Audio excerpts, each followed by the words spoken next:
हिमाचल में 5 साल में हुआ 100 करोड़ का माइनिंग घोटाला। उद्योग विभाग को हुआ नुकसान। बिना लीज के चल रहे थे 63 क्रैशर।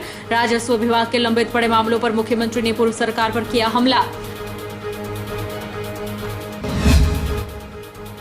सराज विधानसभा क्षेत्र के 3 पंचायतों को आजादी के बाद मिली थी सड़क सुविधा। शारटी के पास बरसात में क्षतिग्रस्त हुई सड़क। 15 पंचायतों के लोग झेल रहे परेशानी। ग्रामीणों की मांग, जल्द दुरुस्त की जाए सड़क। वन विभाग की लकड़ी तस्कर पर कानूनी कार्यवाही। मंडी जिला के नाचन में देवदार के 40 नग बरामद। गाड़ी चालक के पास नहीं था लकड़ी का परमिट। गोहर थाना में मामला दर्ज।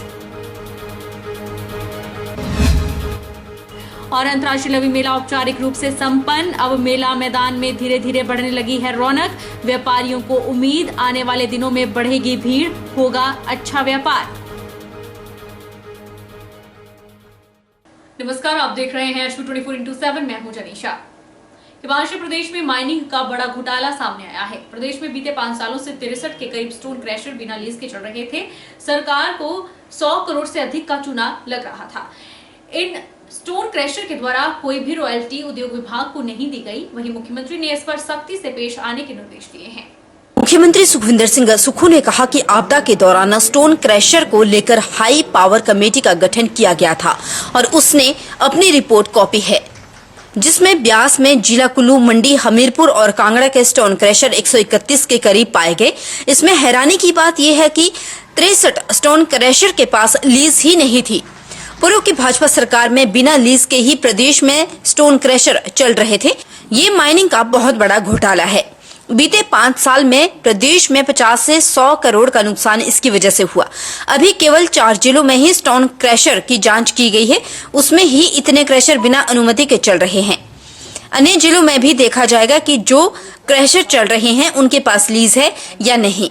प्रदेश में 63 स्टोन क्रैशर बिना अनुमति के चल रहे थे, जिन्होंने किसी भी प्रकार की रॉयल्टी सरकार को नहीं दी। इसको लेकर सरकार सख्त है और विभाग को रॉयल्टी लेने को कहा गया है। माइनिंग लीज है, उन स्टोन क्रैशर को खोल दिया जाए। और जो जनरेटर सेट के माध्यम से कई स्टोन क्रैशर चल रहे हैं, जनरेटर सेट लगा हुआ। अब जब जनरेटर सेट लगा हुआ तो हमारे पास जो माइनिंग का बिल आता है तो बिजली के उसके मीटर के आधार पर आता है, तो वो तो कोई पैसा मिला ही नहीं हमें। जनरेटर सेट से जो क्रश हो रही थी रोड़ी, उसका तो माइनिंग रॉयल्टी हमें मिली नहीं। उसके बारे में हमने कहा कि इस बारे में भी आप अपने विभाग से इसकी जांच करिए। और ये भी कहा है कि जिसकी भी वैलिड परमिशन है और कुछ कमियां, उस कमियों को अगर दूर किया जाता तो उन स्टोन क्रैशरों को भी आप खोलिए और उसको सिंगल विंडो के तहत हम अभी लाने के प्रयास कर रहे हैं। ये तो इस बेसिन में पता लगा है। अभी तो हमें ये पता करना कि हिमाचल प्रदेश के और इलाकों में जिनकी लीज ही नहीं है और स्टोन क्रैशर चल रहे हैं और उसकी रॉयल्टी माइनिंग डिपार्टमेंट को नहीं मिल रही है। इस बारे में मैंने और उद्योग मंत्री जी ने चर्चा की है। हम चाहेंगे कि जिन्होंने भी माइनिंग की है, चाहे वो कैप्टिव वाले हैं चाहे दूसरे स्टोन क्रैशर है, उसकी रॉयल्टी सरकार के खजाने में जमा करवाए। इस दृष्टि से हमारी सरकार की विशेषता है। ये अभी तो हमने तो अभी देखा है, तो हमने तो अभी वो देखा। अब उद्योग विभाग इसको देखेगा कि कब से इनकी लीज कैंसिल है, कब से लीज नहीं मिली है और क्यों ऐसे चल रहे थे। तो यही तो 4 डिस्ट्रिक्ट का है। तो मुझे हर्षवर्धन चौहान जी ने कहा कि मैं और डिस्ट्रिक्टों की भी पता करता हूं कि क्या इनकी लीज खत्म हो गई है और उस लीज के आधार पर क्या स्टोन क्रैशर चल रहे हैं, क्यों चल रहे हैं। ये भी तकरीबन मेरा ख्याल है कि 50-100 करोड़ रुपए का राजस्व नुकसान तो हुआ है पिछले 5 साल में जो भारतीय जनता पार्टी। अभी तो हमने इसमें स्टडी नहीं किया, लेकिन मेरा ये मानना है कि जिनकी लीज नहीं है, मैं सभी स्टोन क्रैशरों से कहना चाहता हूँ वो अपनी लीज को रिन्यू करे। जनरेटर सेट पर कोई स्टोन क्रैशर ना चलाए। उसके लिए हम हेवली पेनल्टी जो लगानी है उस बारे में भी विचार विमर्श कर रहे हैं। वहीं राजस्व विभाग से जुड़े मामलों पर मुख्यमंत्री सुखविंदर सिंह सुक्खू ने वर्तमान सरकार ने प्रदेश में पहली बार तेजी से इंतकाल के मामलों को निपटाया है, ये भी कहा।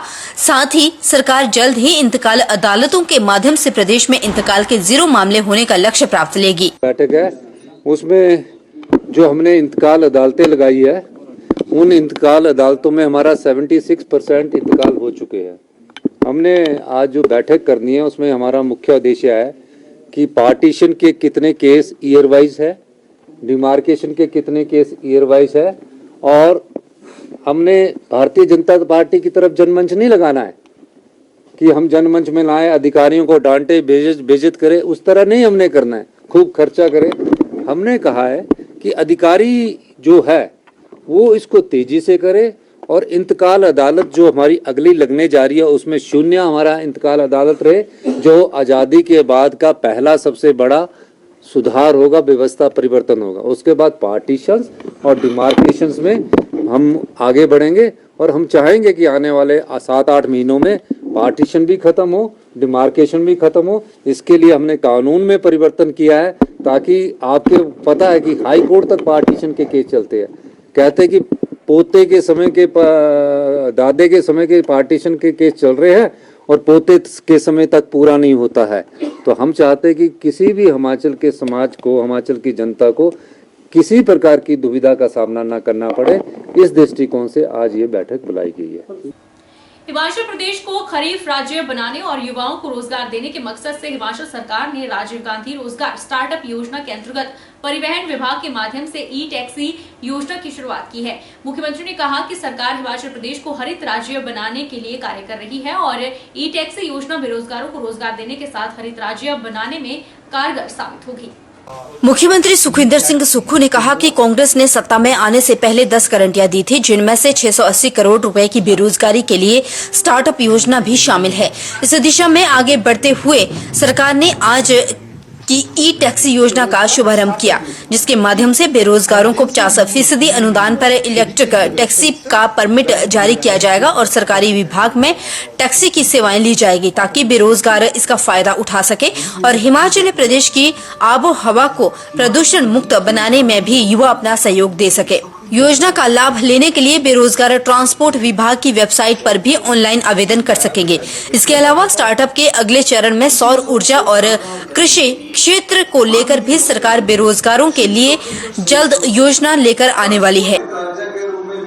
कि जितने भी विभाग हैं उन विभाग में फेज वाइज ई टैक्सी के माध्यम से उन टैक्सियों को जोड़ दिया जाएगा और सरकार की तरफ से उसके पास एक अश्योर्ड इनकम होगी और जिस रेशो पर वो गाड़ी आई होगी तो उसको 40,000 रुपया या जितना भी उसके हिसाब से काम पैसा बनता होगा वो उस पैसे को उनको हर महीने सरकार की तरफ से उपलब्ध करवाया जाएगा। वो सरकार में भी अपनी टैक्सी लगा सकता है और अपनी प्राइवेट भी टैक्सी को जोड़ सकता है। इस दृष्टिकोण से जब वो स्टार्टअप योजना के तहत आएगा तो जब अपनी मार्जिनल मनी वो 10 लाख में 1.5 लाख या 1 लाख देगा मान लीजिए, तो उसको कोलैटरल नहीं देना पड़ेगा। वो जो उसको देना पड़ता है कोलैटरल की अपनी जमा अपना जमीन दो, अपने मकान के कागज दो, वो कुछ नहीं देना पड़ेगा। उसको सीधा ई टैक्सी का परमिट जारी होगा और जो हमारा लेबर विभाग है वो उनको बैंक से भी फाइनेंस की सुविधा प्रदान करेगा। उस बैंक के लोन की कंडीशंस को हम कम करने जा रहे हैं। इस दृष्टिकोण से जब उनके पास ट्रांसपोर्ट डिपार्टमेंट ई टैक्सी का परमिट जारी कर देगा, वो युवा लेबर विभाग में आएगा, अपनी रजिस्ट्रेशन करवाएगा और बैंक की सुविधा हमारा लेबर विभाग और सब्सिडी की सुविधा हमारा लेबर विभाग उनको उपलब्ध करवाएगा। ये पहले चरण की स्टार्टअप योजना है। दूसरे चरण में हम इसी किस प्रकार हिमाचल हरित राज्य बने सोलर से संबंधित दूसरी योजना ला रहे हैं, जिसमें निजी जमीन पर जब उनकी अपनी निजी जमीन पर अगर कोई 3 बीघे में अपना सोलर पावर प्रोजेक्ट लगा रहा है, उसकी योजना को भी हम मूल रूप दे रहे हैं और जल्दी ही वो स्टार्टअप की 680 करोड़ की दूसरा चरण भी हम यहाँ शुरू करेंगे। तीसरे चरण में हम कृषि से संबंधित स्टार्टअप योजना ला रहे हैं, जिसका कि बजट में हमने व्याख्यान किया है कि जो मछली उत्पादक है उनको हम 90% की सब्सिडी देंगे। इस प्रकार ये सारे कंपोनेंट जो है हिमाचल की जलवायु से जोड़कर, हिमाचल की कृषि से जोड़कर, हिमाचल के युवाओं को स्वरोजगार की दृष्टि से जोड़कर ये स्टार्टअप योजना बनाई गई है ताकि हिमाचल का युवा अपनी जेब में कम से कम महीने में 40 से 50 हजार रुपया डाल सके और अपने परिवार का पालन पोषण कर सके। ये हिंदुस्तान की पहली ऐसी योजना है जिसका शुभारंभ आज हमने इसका शुभारंभ किया है। इसके अलावा अब सवाल ये भाजपा प्रदेश अध्यक्ष राजीव बिंदल ने कहा कि विकसित भारत संकल्प यात्रा केंद्र की प्रधानमंत्री सरकार के द्वारा पिछले 9 वर्षों के अंतर्गत विभिन्न प्रकार की योजनाएं समाज कल्याण, गरीब कल्याण और समस्त समाज के उत्थान के लिए चलाई गई। यह केंद्र सरकार की एक व्यंगम यात्रा पूरे देश में प्रारंभ की गई है। हिमाचल के अंदर भी यह यात्रा प्रारंभ हो चुकी है, जिसके प्रथम चरण में हिमाचल में जनजातीय क्षेत्र में यह यात्रा अभी चल रही है। विकसित भारत संकल्प यात्रा केंद्र की श्री नरेंद्र भाई मोदी सरकार के द्वारा विगत 9 वर्षों के अंदर विभिन्न प्रकार की योजनाएं समाज कल्याण के लिए चलाई गई, गरीब कल्याण के लिए चलाई गई योजनाएं और समाज के उत्थान के लिए चलाई गई योजनाओं को लेकर के एक विहंगम यात्रा पूरे देश में प्रारंभ की गई है 15 नवंबर को। और झारखंड से श्रद्धेय नरेंद्र भाई मोदी जी ने इस यात्रा को श्री गणेश किया। हिमाचल प्रदेश के अंदर भी यह यात्रा प्रारंभ हो चुकी है। प्रथम चरण में हिमाचल प्रदेश के ट्राइबल क्षेत्रों के अंदर ये यात्रा प्रारंभ हुई है। इस यात्रा का उद्देश्य अत्यंत महत्वपूर्ण है। हमारे गांव-गांव में ये रथ पहुंचेंगे, इसमें संपूर्ण जानकारियां रहेंगी।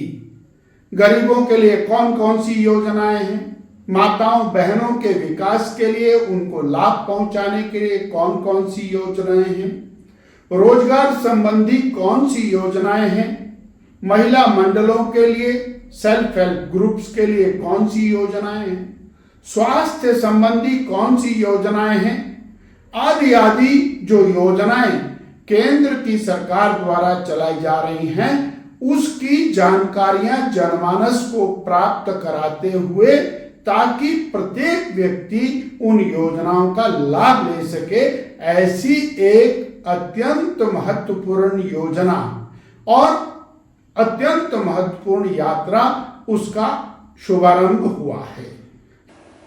आगामी 26 नवंबर को मुख्यमंत्री सुखविंदर सिंह सुक्खू हमीरपुर जिला के आपदा प्रभावितों को राहत राशि वितरित करने पहुंचेंगे। ये बात हमीरपुर में पत्रकार वार्ता करते हुए कांग्रेस प्रदेश वरिष्ठ उपाध्यक्ष सुरेश कुमार ने कही। सुरेश कुमार ने कहा कि वर्तमान सरकार के 1 वर्ष के कार्यकाल के दौरान हमीरपुर में अब भूतपूर्व विकास परियोजनाओं को धरातल पर उतारने का काम किया जा रहा है। राहत पैकेज है, उसकी भी प्रदेश में और अन्य प्रदेशों में प्रशंसा की जा रही है कि बिल्कुल जो हमारे सीमित साधन थे, उन साधनों के बावजूद हमने बहुत बड़ा राहत पैकेज जो है वो प्रभावित लोगों को दिया है। जिस तत्परता के साथ और जिस सूझबूझ के साथ माननीय मुख्यमंत्री जी ने इस त्रासदी को से निपटने के लिए, इस कार्य के लिए जहां प्रदेश की जनता ने उनकी तारीफ की, वहीं की और वर्ल्ड बैंक ने भी उनके कार्य की प्रशंसा की। और यही नहीं, कुमार जी उन्होंने भी पत्र लिख के मुख्यमंत्री ठाकुर सुखविंदर सिंह सुक्खू जी के, तो ये उनकी कार्यकुशलता का एक नमूना है कि उन्होंने बहुत सूझबूझ के साथ प्रदेश की जनता को इस संकट से उबारा है, उसको पटरी पे लाने का कार्य किया है। बात देने के लिए पहली बार हिमाचल प्रदेश में एक नया मॉडल डिजाइन किया है राहत का पैकेज का। मंत्री मंडल का विस्तार करना ये मुख्यमंत्री का प्रेरोगेटिव है। मुख्यमंत्री जब इस चीज को चाहेंगे तो निश्चित तौर पे करेंगे, क्योंकि मंत्री के अभी 3 पद खाली हैं, उन पे मुख्यमंत्री जब चाहेंगे और सुविधा मुताबिक जब भी ये संभव होगा तो जरूर बनेंगे। मुख्य चिकित्सा अधिकारी हमीरपुर डॉक्टर आर.के. अग्निहोत्री ने बताया कि आयुष्मान भव कार्यक्रम के तहत आभा कार्ड बनाने, निर्धारित लक्ष्य पूरा करने के लिए स्वास्थ्य विभाग ने कमर कस ली है। स्वास्थ्य विभाग की टीम अब सरकारी कार्यालयों, स्कूलों और कॉलेजों में जाकर सभी का पंजीकरण करेगी। पिछले कल ही हमारी जो है शिमला से हमारे डायरेक्टर MD NHM के साथ जो वर्चुअल मीटिंग हुई थी पूरे हिमाचल का रिव्यू हुआ है। उसमें हमीरपुर की स्थिति अच्छी है। हमारा जो अचीवमेंट है अब ID का वो लगभग 68 to 70% हो चुका है और हाइपरटेंशन की स्क्रीनिंग भी हमारी 50% के करीब हो चुकी है। लेकिन अभी हमें और एग्रेसिव करना है, उसकी प्लानिंग हमने की है, जिसका कि नोडल ऑफिसर डॉक्टर जुगोत्ता जो है मेरे साथ MOH जो है वो देख रहे हैं अपने प्रोग्राम अफसर के साथ, और उनको सभी BMO को आज निर्देश दिए हैं। हम एक नई तरह से पहल कर रहे हैं इसमें, हम सभी ऑफिस को एक तो इन्वॉल्व कर रहे हैं इसमें। हमारे जो BMO का स्टाफ है वो ऑफिस में जाएगा कि ID बने है कि नहीं बने। इसी तरह हमारे एक बहुत ज्यादा जो स्ट्रेंथ है वो हमारी कॉलेज और स्कूलों में, सभी हमारे जो हेल्थ के लोग हैं वो जाएंगे स्कूल और कॉलेज में, ऑन द स्पॉट ही हम वहां पे अब ID क्रिएट कर देंगे जिनके पास फोन होगा, क्योंकि इसमें OTP आता है अगर अपने आप ID क्रिएट करनी हो। तो कॉलेज हमारे काफी हैं, BEd कॉलेज है, गवर्नमेंट कॉलेज है, ITI कॉलेज है, वहां हमारे हेल्थ के लोग जाएंगे, उनको उसी वक्त जो है वो 5 मिनट में उनको बताएंगे कि क्या करना, और उसी टाइम जो है अब ID वो अपने आप वो जनरेट हो जाएगा लिंक उसी टाइम शेयर करके। और जहाँ पे जैसे स्कूलों में फोन अलाउड नहीं है तो उनके साथ हम लिंक शेयर करेंगे, उनको डेमोन्स्ट्रेशन देंगे, ताकि वो लोग जो है बच्चे जो है अपने घर में जाके उस अपना जो है अब ID वो क्रिएट कर पाए। और जिला कुल्लू में स्वास्थ्य विभाग के द्वारा जहां 20 नवंबर से 4 दिसंबर तक सघन दस्त और निमोनिया नियंत्रण पखवाड़ा मनाया जाएगा, तो वहीं घर घर जाकर आशा वर्कर के द्वारा ऐसे बच्चों की पहचान भी की जाएगी जो दस्त और निमोनिया जैसी बीमारी के शिकार हैं। जिला कुल्लू में स्वास्थ्य विभाग के द्वारा 20 नवंबर से 4 दिसंबर तक सघन दस्त और निमोनिया नियंत्रण पखवाड़ा मनाया जा रहा है। मुख्य चिकित्सा अधिकारी कुल्लू डॉक्टर नागराज पवार ने बताया कि देश में 5 साल के बच्चों की मृत्यु दर को कम करने और इस आयु वर्ग में लगभग 10% मृत्यु दस्त और उसकी जटिलताओं की वजह से होती है। इसका लक्ष्य दस्त के सबसे सस्ते और प्रभावकारी उपचार मौखिक पुनर्जलीकरण, सॉल्ट के मिश्रण, ORS घोल और जिंक टैबलेट का प्रयोग करने की जन जागरूकता पैदा करना है। उन्होंने बताया कि पखवाड़े के दौरान गांव, जिला स्तर पर स्वच्छता के लिए गहन समुदाय जागरूकता अभियान और ORS जिंक थेरेपी का प्रचार किया जाएगा। इस दौरान आशा कार्यकर्ता अपने गांव में 5 वर्षों से कम आयु के बच्चों वाले घरों में ORS के पैकेट वितरित करेंगी। लूज स्टूल आना दिन में, इसको हम डायरिया कह सकते हैं। तो इन मदर्स को या हम इसको 2 जगह पे मना रहे हैं। तो फैसिलिटी पे एक फैसिलिटी बेस्ड हो गया, जैसे हमारा रीजनल हॉस्पिटल से लेके सब सेंटर लेवल तक वहाँ एक ORS कॉर्नर बनाया जाएगा। उस ORS कॉर्नर में जो बच्चे फील्ड से रेफर होंगे हमारी आशा वर्कर भेजेगी, हमारी ANM भेजेगी, उनको ट्रीट किया जाएगा डिपेंडिंग अपॉन सिविरिटी ऑफ के डायरिया की सिविरिटी क्या है, क्योंकि डायरिया 3 उसका, एक डायरिया विद नो डिहाइड्रेशन, एक विद सम डिहाइड्रेशन, एक विद सिवियर डिहाइड्रेशन। तो उनको अकॉर्डिंगली घर में उपचार किया जाएगा जिसको डिहाइड्रेशन नहीं है, और जो सब सेंटर लेवल पे या PSC लेवल पे या हमारे हॉस्पिटल लेवल पे आएंगे उस